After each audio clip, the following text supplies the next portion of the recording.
Hey, what's going on, guys? So, I am a big fan of Chip Zdarsky's Batman.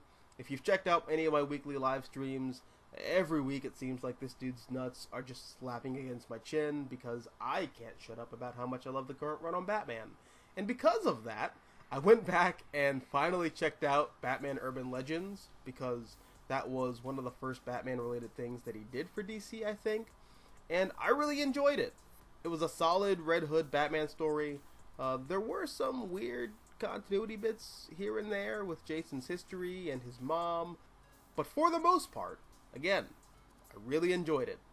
But by the time I got to the end of the story, it did solidify something for me. Jason should probably abandon the Red Hood mantle at this point. I mean, look, I'm sure DC won't let that happen because Red Hood is a marketing juggernaut for DC and Warner Brothers Entertainment. I am sure his very existence cream pies DC's account balance with ass loads of cash because of his popularity. But from a narrative perspective, I really do think that it's high time for Jason to retire the Red Hood persona. Alright, so full disclosure, I was and still am one of those weirdos who thinks that bringing Jason Todd back from the dead was a mistake. There are 4 characters whose deaths, in my opinion, were pivotal to either individual character growth or universe development that should not be doubled back on.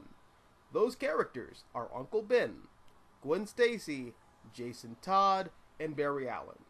And so far, we're 3 for 4. So that's where we are right now. But in regards to Jason Todd, time has a weird way of normalizing things. As of right now, March 2023, not only has Jason Todd been Red Hood longer than he was ever Robin, he's been Red Hood longer than he was ever dead. Which, okay. He's here now, and it doesn't look like he's going to be going anywhere anytime soon. Now, regardless of my feelings on Jason Todd's return, post-resurrection, Jason's actually had a pretty solid-ish character arc. Upon his return, Jason took the mantle of the Red Hood as a less than subtle middle finger to Batman, because the Red Hood, or much rather the original Red Hood, was a criminal who Batman, early in his career, dropped into a vat of acid, who came out the other side a psychotic, mass-murdering clown prince of crime.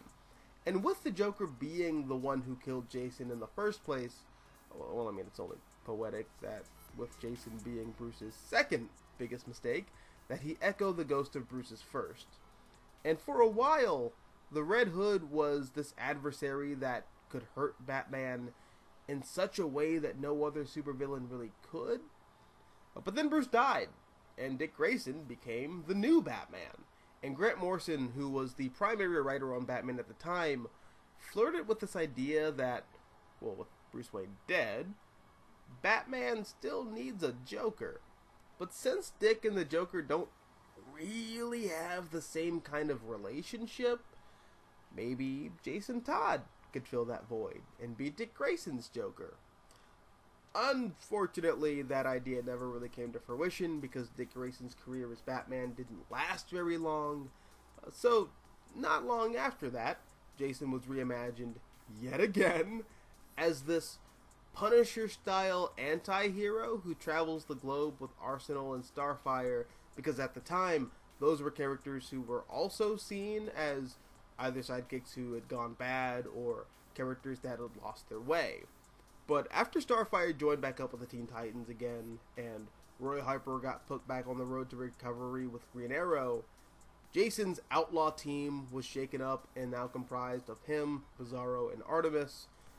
But then the Outlaws book got canceled, and then Jason started working with the Bat Family again, and in issue 6 of Batman Urban Legends, Jason swore off guns.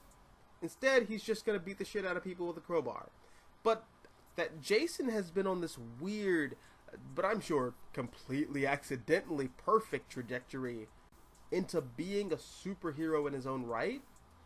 And this sort of brings me back to what I was saying earlier.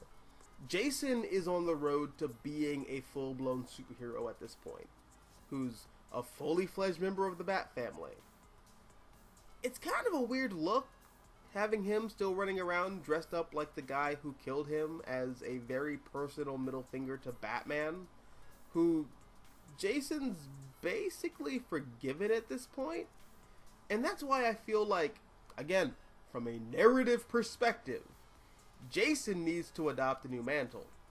Because part of that healing process, which DC is just nauseatingly adamant with pointing out with his character, would be letting go of those scars of the past and building himself up as something new for the future. And not just his personal future, but for the future of Gotham as he sees it.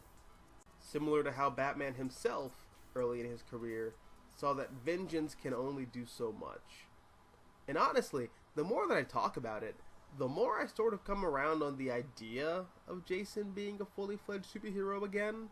He's gotta let go of the Red Hood identity to let that happen. Now, what mantle would he take on instead? I have no idea. Personally, I think Red X would be perfect, but that's just me jerking off to my headcanon from the OG Teen Titans animated series. But what about you? What would you have Jason change his identity to?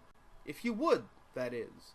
Let me know down below in the comment section, and as always, until next time, adios nachos, adios.